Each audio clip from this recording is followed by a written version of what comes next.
Merci, Monsieur Claes. Pour le groupe UMP, la parole est à Monsieur Xavier Breton.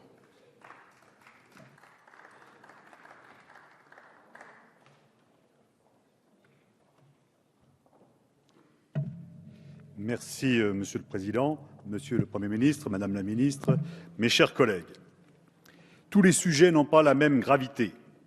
Avec ce sujet de la fin de vie, nous entamons un débat où nous avons une responsabilité particulière. Ce sujet est en effet à la fois complexe et très sensible. Il renvoie chacun d'entre nous aux expériences qu'il a vécues, aux conceptions de la vie et de la personne qui l'anime. Et c'est avec beaucoup de prudence, j'allais dire de modestie, que nous devons entrer dans ce débat. Nous pouvons à ce sujet nous féliciter de l'organisation de ce débat cet après-midi de manière sereine, apaisée et dépassionnée. Trop souvent, en effet, les débats sur la fin de vie ne surviennent que lorsqu'un cas douloureux occupe l'actualité. Dans quel contexte s'inscrit ce débat ? Il s'appuie tout d'abord sur la loi de 2005, dite loi Leonetti. Soulignons que cette loi a donné un cadre juridique, médical et éthique adapté pour la plupart des cas rencontrés et un cadre qui est envié par de nombreux pays. Cette loi avait été à l'époque adoptée à l'unanimité, unanimité dont il est bon de se rappeler qu'elle était fondée sur le devoir de prendre soin de la personne en fin de vie, de telle sorte qu'elle ne souffre pas. Alors que cette loi avait seulement 7 ans, ce qui est peu pour un sujet comme celui-là, la campagne présidentielle a amené le candidat François Hollande à s'engager, sans doute imprudemment, pour une évolution de la législation. C'est dans ce contexte que différentes contributions ont été rédigées, notamment le rapport Sicard et les avis du Comité consultatif national d'éthique. Que retirer de ces réflexions ? Avant tout, la volonté très forte de garantir le respect de la dignité humaine. Respect qui implique le soulagement de la souffrance, le refus de l'obstination déraisonnable, l'interdiction de l'euthanasie et la prévention de tout suicide.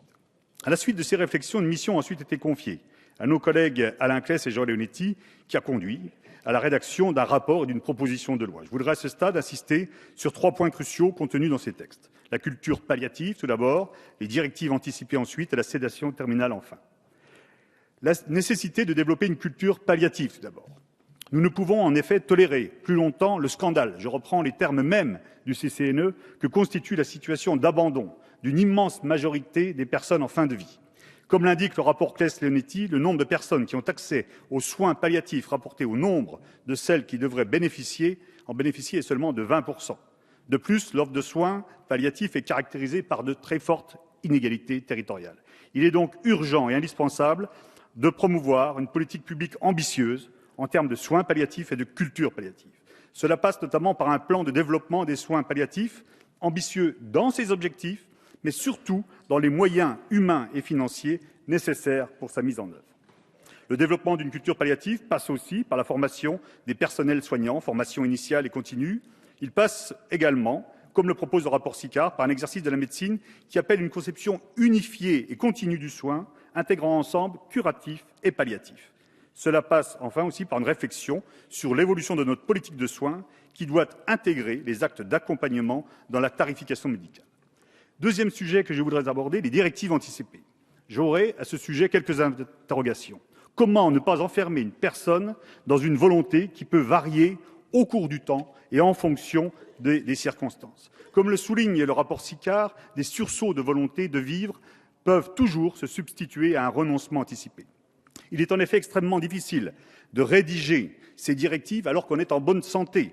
Pouvons-nous vraiment nous mettre à la fin du malade que l'on sera quand on ne l'est pas encore ? Que savons-nous de ce que nous penserons, de ce que nous ressentirons lorsque le temps de quitter ce monde sera réellement vécu ?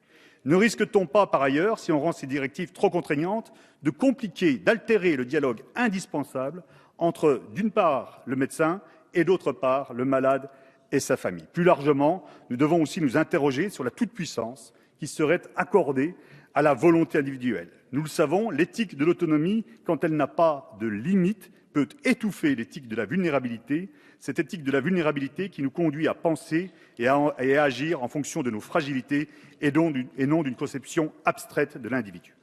Je voudrais, pour terminer, évoquer le point crucial de la proposition de sédation contenue dans la proposition de loi de nos collègues. En effet, la sédation profonde et continue jusqu'à la mort va plus loin que le seul soulagement des souffrances du patient. Elle risque de nous amener à basculer du soulager jusqu'à la mort à donner la mort. Les propos de notre collègue Alain Claes dans un quotidien en novembre dernier sont à ce propos édifiants. Je cite « Nous proposons la possibilité d'une sédation profonde et terminale jusqu'au décès et dans un délai non déraisonnable ». Et il ajoutait, je cite « Pour la première fois, nous parlons d'une sédation forte dans le but d'aider à mourir ».